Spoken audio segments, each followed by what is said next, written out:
الرحیم. نن د تاسو د پی ټی آی د پارټۍ د یو ورکر ویډیو شریک کوم. د هغې نه مخکې دا خبره یاد ساتئ چې یو کس په یوه خبره نه پوهېږي او هغه خبره کوي، دا ډېره زیاته د افسوس خبره ده.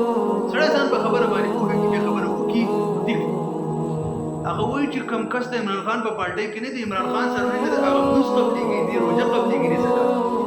خو دا خبره یاد ساتئ چې په هره پارټۍ کې کوم یو کس په هره پارټۍ کې که په نیشنل کې که په پیپل کې که په پی ټي آی والا په پارټۍ کې که د جمعیت په پارټۍ کې، خو چې د هغه مونځ د قرآن او د حدیث په منهج باندې په طریقه باندې د رسول الله صلی الله علیه وسلم په طریقه برابر و، د ده مونځ قابل قبول دی.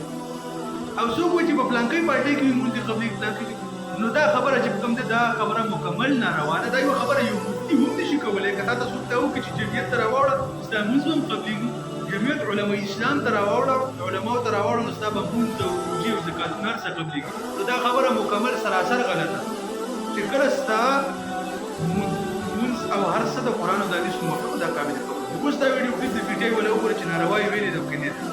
जो लोग इमरान खान का साथ नहीं देंगे वो अपनी नमाजों पर, अपने रोजों पर, अपनी ज़कातों पर फख्र ना करें। उनकी नमाजें, रोजे और ज़कात कबूल ही नहीं है।